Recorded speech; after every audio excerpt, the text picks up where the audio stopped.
Halo semua, ketemu lagi nih dengan channel Pemersatu Bangsa, yaitu Enakin Aja Channel yang bikin fantasi kita terbang tinggi. Namun sebelum kita masuk ke pembahasan yang dijamin seru, jangan lupa like, komen, dan subscribe. Oke, langsung saja kita ke cerita yang membuat pikiran bikin berfantasi. Bagian 1, Rumah Tangga Bahagia di Permukaan. Matahari pagi menyinari halaman rumah besar bergaya klasik di pinggiran kota Bogor. Burung-burung berkicau di pepohonan yang rindang. Di dalam rumah, seorang wanita muda tampak sibuk di dapur. Dialah Naila, usia 23 tahun, cantik, sederhana, dan memiliki aura keibuan. Ia memasak sarapan, sambil sesekali melirik jam dinding. Sudah jam 7, biasanya bapak sudah bangun, gumam Naila. Tak lama kemudian, dari arah lorong muncul sosok pria paruh baya, Pak Surya, ayah mertua Naila, usia 58 tahun. Rambutnya sudah banyak memutih, tetapi tubuhnya masih tegap. Wajahnya menyiratkan ketegasan sekaligus kesepian. "Pagi, Pak. Saya siapkan bubur ayam kesukaan Bapak ya," kata Naila sambil tersenyum ramah. Pak Surya hanya mengangguk kecil, duduk di kursi makan, lalu menatap Naila dalam diam.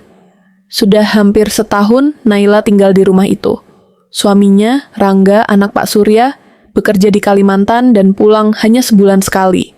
Rumah besar itu hanya dihuni oleh Naila dan mertuanya.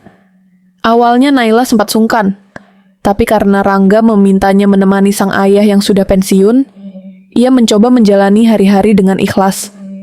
Di hadapan orang lain, Naila dikenal sebagai menantu yang baik. Ia rajin membersihkan rumah, menyiapkan makanan, dan bahkan merawat Pak Surya saat pria itu jatuh sakit bulan lalu.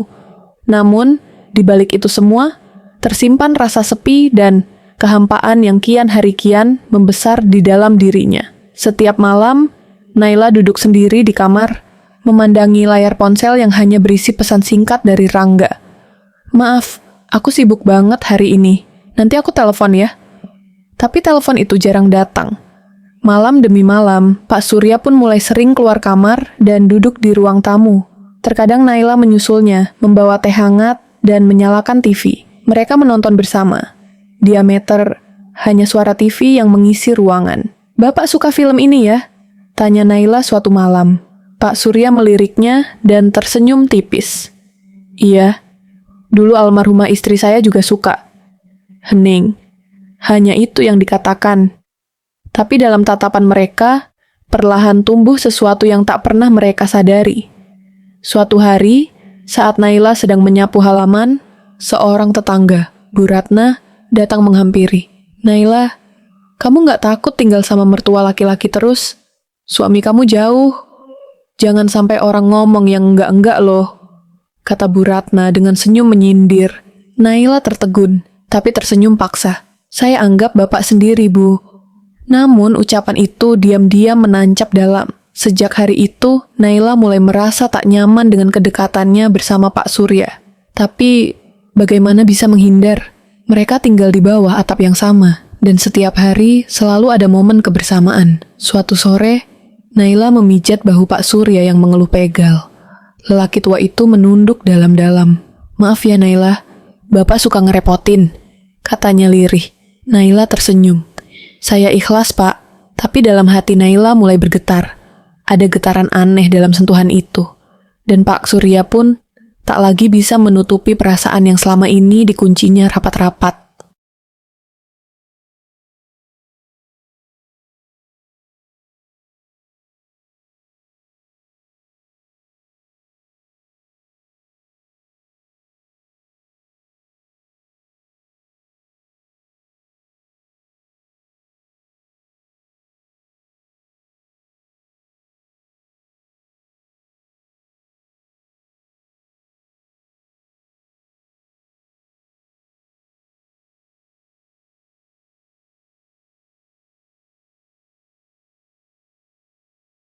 Bagian 2, ketertarikan terlarang. Hujan turun deras malam itu. Petir menyambar di kejauhan, menyinari langit gelap yang menggantung berat di atas rumah keluarga itu. Di dalam, lampu ruang tamu berkedip-kedip, Sebelum akhirnya padam total, listrik mati.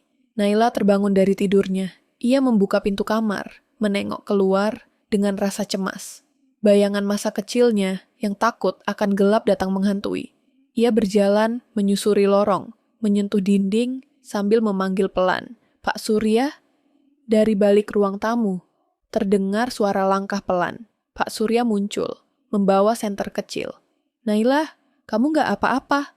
Tanyanya, suaranya pelan dan lembut. "Saya takut gelap, Pak," jawab Naila lirih. Pak Surya mengangguk, lalu mempersilakan Naila duduk di dekatnya di sofa. Ia menyalakan lilin, meletakkannya di meja. Wajah mereka berdua diterangi cahaya temaram. Hujan di luar semakin lebat. Udara dingin membuat Naila menggigil. "Kamu kedinginan?" tanya Pak Surya sambil melepas jaketnya. Ia menyampirkan jaket itu di pundak Naila. Saat tangan mereka bersentuhan, waktu seolah berhenti. Tatapan mereka saling bertemu. Naila menunduk cepat-cepat, tapi Pak Surya tak bisa memalingkan pandangannya. "Kenapa kamu selalu terlihat sedih akhir-akhir ini?" tanyanya, suaranya berat dan tulus. Naila diam. Ia menatap nyala lilin, seakan sedang berbicara dengan dirinya sendiri. "Kadang saya merasa nggak punya siapa-siapa. Rangga jauh, selalu sibuk. Saya sendiri. Setiap hari, sepi, Pak. Saya lelah." Suara Naila nyaris seperti bisikan. Ia menahan tangis yang hendak pecah. Pak Surya menghela napas panjang. Ia duduk lebih dekat. "Kamu nggak sendiri, Naila. Kamu punya saya di sini." Tangan Pak Surya meraih jemari Naila yang dingin. Naila tak menepis. Ia hanya memejamkan mata. Dalam sekejap, dunia di luar lenyap. Tak ada hujan, tak ada petir, tak ada aturan. Ciuman itu terjadi begitu saja. Pertama kali. Ringan, ragu-ragu, tapi nyata. Setelahnya, mereka berdua terdiam. Napas memburu, dada berdebar, namun tak ada kata yang keluar. Hari-hari berikutnya menjadi berbeda. Naila mulai lebih sering berdandan, meskipun hanya untuk menyajikan sarapan. Pak Surya, yang biasanya pendiam, kini lebih sering memancing obrolan. Mereka tertawa bersama, berbagi cerita masa lalu, bahkan kadang memasak berdua di dapur. Namun rasa bersalah menghantui. Setiap kali Naila menerima telepon dari Rangga, ia merasa sesak. Suaminya tetap seperti biasa, sibuk, singkat, dingin. Tapi Naila tahu, ia tetap suaminya. Ia seharusnya menjaga dirinya. Tapi setiap kali malam tiba dan sunyi melingkupi rumah itu, Naila kembali mendatangi ruang tamu. Dan di sana, Pak Surya selalu menunggu, duduk diam dengan mata yang merindukan. Hubungan itu berkembang dalam diam. Ciuman menjadi pelukan.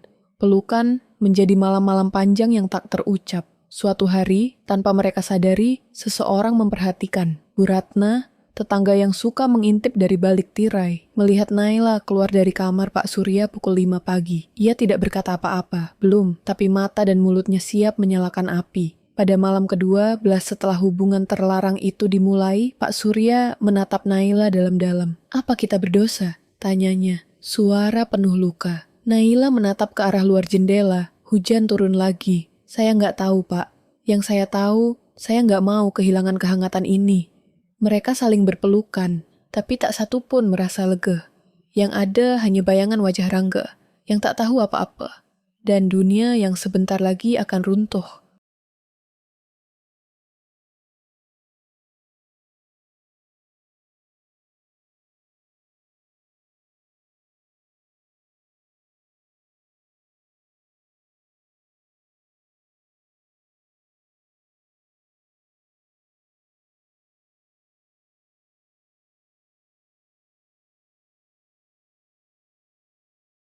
Bagian 3. Konfrontasi dan kejatuhan. Tahap 3. Klimaks dan akhir cerita. Pagi itu sunyi. Langit mendung menggantung di atas rumah yang mulai terasa seperti medan perang sunyi. Naila bangun lebih siang dari biasanya. Pak Surya tak terlihat di ruang makan. Ia mencoba menelepon Rangga, tapi tak diangkat. Tiba-tiba, suara mobil berhenti di depan rumah. Naila menoleh dari jendela, jantungnya langsung berdegup kencang. Itu mobil Rangga. Tanpa pemberitahuan, tanpa pesan. Rangga turun dari mobil, wajahnya dingin, rahangnya mengeras. Ia membawa koper dan masuk ke rumah tanpa sepatah kata. Naila menyambutnya di pintu, gugup, panik, canggung. "Kamu pulang, Mas?" tanyanya dengan senyum paksa. Rangga menatapnya lama. "Kamu kangen aku, Nay?" Suaranya datar, tajam. Naila terdiam. Malam itu menjadi malam yang paling tegang. Rangga tak banyak bicara. Ia hanya memerhatikan sekeliling rumah dengan mata penuh curiga. Ia melihat ada 2 cangkir kopi di meja, jaket Pak Surya di kursi dekat dapur, dan sisa makanan yang seharusnya tidak ada jika hanya Naila yang makan malam.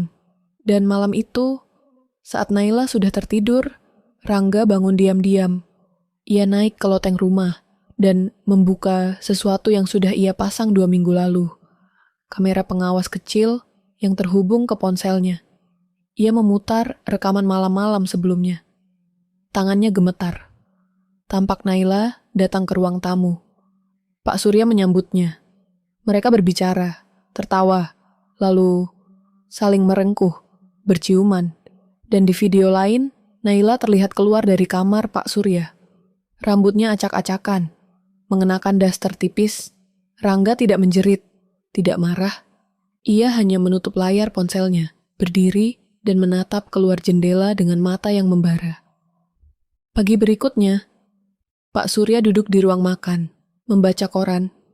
Rangga muncul dan langsung berdiri di hadapannya. "Kita perlu bicara, Pak." Pak Surya menurunkan korannya. Di saat bersamaan, Naila muncul dari dapur, membawa teh. Rangga melemparkan ponselnya ke meja. Layar menyala, menampilkan video pengkhianatan itu. Naila menjatuhkan gelas. Teh tumpah ke lantai. Suara pecahan seperti menggambarkan isi hatinya. "Astaga, Mas, aku bisa jelaskan," ujar Naila dengan suara bergetar. "Jangan, cukup." Suara Rangga dingin dan mantap. Ia menatap Pak Surya. Bapak orang tua saya, dan Bapak tidur dengan istri saya." Pak Surya tak membela diri. Ia hanya menunduk, matanya basah. "Maafkan aku, Rangga," ucapnya pelan. Aku terlalu kesepian." "Kesepian? Dan kamu, Naila? Apa kamu pernah mencintaiku?" Naila hanya menangis. Ia ingin menjawab, tapi tak bisa. Kata-kata terasa seperti duri di tenggorokan. Rangga mengambil koper. "Aku pergi. Biar kalian berdua tinggal di rumah ini, hidup dengan dosa kalian."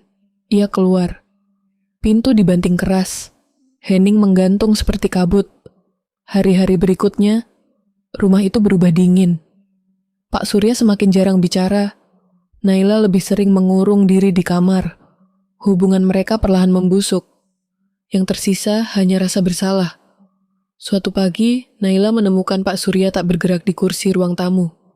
Jantungnya berhenti. Serangan jantung. Pak Surya meninggal dunia sebelum sempat memperbaiki apapun. Ia pergi dalam penyesalan. Naila mengurus pemakamannya sendiri. Tak ada Rangga, tak ada pelayat. Hanya satu wanita muda dan nisan baru yang berdiri sepi di tanah merah. Beberapa minggu kemudian, di atas pusara Pak Surya, Naila meletakkan surat kecil yang ia lipat rapi. "Maafkan aku. Aku mencintaimu, tapi cinta kita salah. Andai waktu bisa diulang, aku lebih memilih sendiri daripada kehilangan semuanya." Ia menaruh bunga. Air matanya jatuh satu-satu. Di kejauhan, seseorang berdiri mengamati. Rangga. Diam-diam datang, tapi tak mendekat. Ia hanya menatap dari balik pohon, lalu pergi. Tamat demikian, cerita tentang kisah pemersatu bangsa. Jika kalian menyukai video ini, jangan lupa like dan subscribe. Dan jika kalian mempunyai pengalaman tentang kisah pemersatu bangsa lainnya, jangan lupa komen ya. Watchin, terima kasih.